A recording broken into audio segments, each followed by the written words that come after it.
Jewish storytelling versus Western storytelling. Sorry, I posted it and I didn't have it up here. Where are you at? Where are you? Okay, Steve often speaks of Jewish storytelling versus Western storytelling. I want to talk to a local pastor about this, but have been unable to find anything on the internet to back this up. Steve, where did you learn about this, and can you point me to some sources? Where I learned about it was dealing with what's called the documentary hypothesis, and that's big fancy term for guys who've gone back to the Old Testament and decided that the writers of the Old Testament weren't actually the writers of the Old Testament. So, for example, the first 5 books are called the books of Moses, and admittedly, Genesis is probably a compilation that he put together from previous writings. And you can tell by some of the context. You see editorial comments made by Moses throughout the book of Genesis. But then the rest of the books are books that were written by him with some, again, additions by people after Moses died. There's comments made, obviously, after Moses died in some of those books. But it doesn't mean that Moses wasn't the original author of those books. Documentary hypothesis was something that was brought about in the 1800s, where they went through and they tried to make multiple authors and basically make a lot of the Old Testament books something that were not written at the time. So Moses' time would be about 1450 BC, 1440 BC, and they tried to make it something that was closer to the Babylonian captivity, which would be about 700 BC. 586, 700 for Israel, 722 for Israel, 586 for Judah.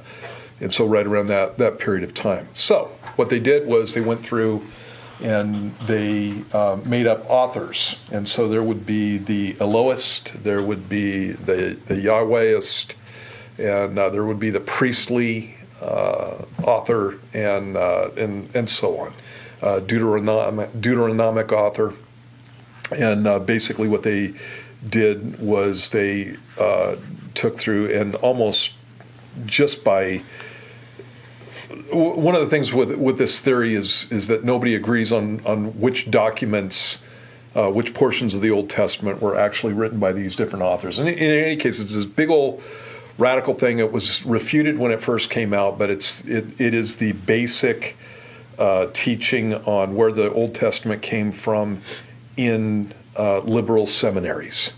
And so anybody who went to a liberal seminary, sometimes not even a liberal seminary, but a seminary that doesn't believe in the Mosaic authorship of the first 5 books, which, by the way, Jesus said Moses wrote. Yeah, there's your shortcut. Yeah.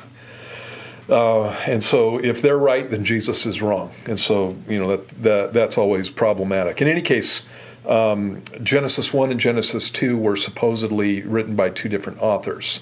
And so one used the term Jehovah throughout the passage, and the other one used the term Elohim throughout their passage. And so they tried to make Genesis 1 and Genesis 2 2 distinctly different creation stories written by 2 different authors in that sense. And so in going through and looking at that, one of the things that I came across was the difference between Near East and actually even Far East storytelling and Western storytelling, or Greek. We do the Greek style of storytelling, where we bring people along in a narrative. And so if you read novels, you know this. And so you'll read a novel and they'll pick 3 or 4 characters, at the most, those kind of storylines.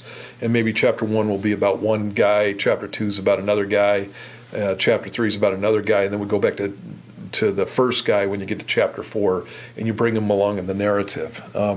The Near Eastern style of storytelling, and this includes the Assyrians, the Akkadians, the Jews, the Egyptians, and there's even examples from Japan of this style of storytelling.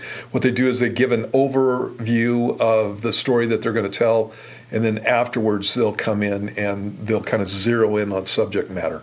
And so the overview is chapter 1, where God creates the heavens and the earth, and you see the whole creation of everything, ending with mankind. Chapter 2 zeroes in on the creation of the man and woman and the Garden of Eden. And that's a setup for chapter 3, which is the fall of man. As far as references for you, actually the guy who wrote this actually wrote me, who asked the question. He actually wrote me, and so I've already sent him a link where he can get some stuff. But good archaeologists, Kenneth Kitchen, for example, is one of the guys that I've read over the years, and he subscribes to this. A number of other guys, Sumara for the Tsumara, I believe is how you spell his name.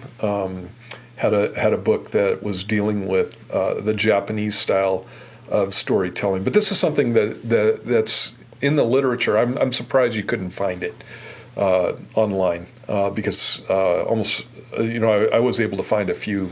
I've got some more knowledge on how to do the search and stuff, and that's probably the issue. But it's all over the place, and so it's something that I just picked up a long time ago, and it's been it's something that's been talked about in scholarly circles, specifically refuting the documentary hypothesis of Genesis 1 and 2.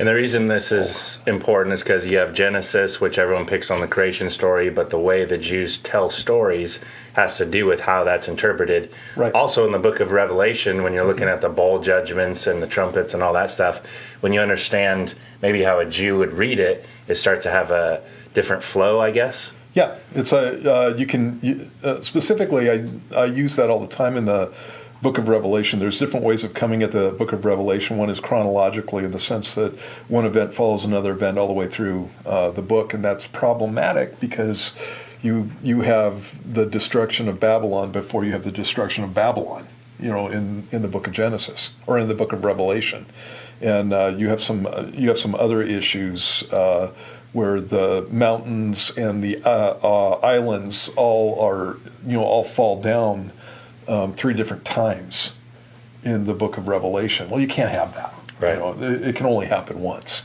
And so eating judgments and that kind of stuff.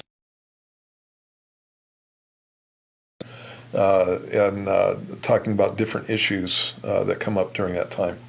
And it's pretty simple to pick out once you understand how they tell stories. Yeah. So.